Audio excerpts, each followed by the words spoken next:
Shalom teman-teman pencinta firman Tuhan.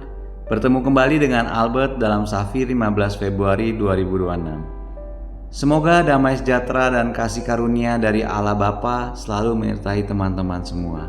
Amin. Melalui bacaan hari ini kita akan merenungkan kasih Allah yang tergambar melalui rencana dan penyertaannya untuk keselamatan kita manusia.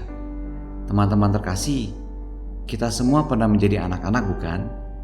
Ketika itu, apakah teman-teman pernah menerima nasihat dari orang tua? Saya pribadi masih ingat satu nasihat dari orang tua saya yang membuat saya sangat bersyukur sampai hari ini. Nasihatnya seperti ini, teman-teman. Albert, kamu harus kursus bahasa Inggris ya, karena kedepannya bahasa Inggris akan sangat terpakai di dalam pekerjaan. Awalnya saya malas, teman-teman. Sering bolos atau bahkan banyak alasan. Ya maklum ya teman-teman, karena saat itu sebagai anak-anak fokus saya hanya bermain. Dan saya juga belum kepikiran apa sih manfaatnya kursus bahasa Inggris. Tetapi karena saya dipaksa oleh orang tua saya, akhirnya saya pun ikut kursus mulai dari kelas 4 SD sampai semester-semester awal kuliah. Alhasil ketika sudah bekerja, saya baru merasakan manfaatnya teman-teman. Ketika itu bos saya mempercayakan kepada saya proyek karena saya mampu berbahasa Inggris. Orang tua yang mengasihi anaknya selalu memikirkan masa depan anaknya. Mereka sudah merencanakan apa yang terbaik untuk anak-anaknya dari jauh-jauh hari. Mulai dengan mencari pendidikan anak, mengikutkan anaknya ke banyak sekali kursus-kursus karena mereka mau anaknya berhasil dan dapat bertahan hidup. Dari kisah ini, kita dapat merasakan betapa besar kasih sayang orang tua kepada kita. Sebaliknya, teman-teman yang sudah menjadi orang tua pasti setuju ya dengan saya, yaitu sebagai orang tua, teman-teman pasti sangat mengasihi anak-anak teman-teman, walaupun kadang mereka bandel-bandel ya teman-teman ya. Nah teman-teman, kita pun seharusnya bersyukur karena kita memiliki Bapa Surgawi yang sangat mengasihi kita. Sabar membimbing walaupun kita sering bandel, yaitu sering jatuh bangun di dalam dosa. Kasihnya tergambar jelas melalui bacaan-bacaan kitab suci hari ini.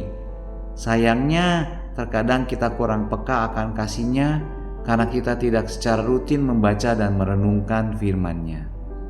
Oleh karena itu, mari kita renungkan kasih Bapa yang begitu besar kepada kita melalui bacaan-bacaan kitab suci hari ini, dimulai dari bacaan kedua yang diambil dari 1 Korintus 2 ayat 6 sampai dengan 10. Dalam bacaan ini kita belajar bahwa Allah dari semula telah merencanakan menyediakan hikmat-Nya demi kemuliaan kita.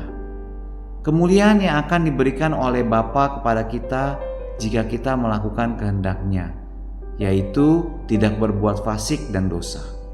Hal ini dapat kita ketemukan di bacaan pertama yang diambil dari Sirach 15 ayat 15 sampai dengan 20. Dan akhirnya kasih Bapa dinyatakan dengan sempurna melalui kedatangan putranya Sang Firman hidup dengan menggenapi hukum Taurat.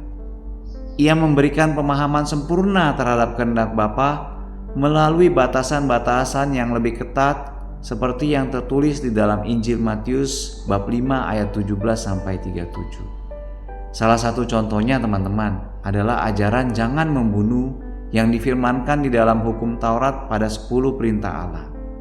Oleh Yesus, ajaran ini diperketat pelaksanaannya dengan melarang faktor-faktor yang dapat memicu pembunuhan seperti marah, berkata kafir, atau jahil kepada saudaranya.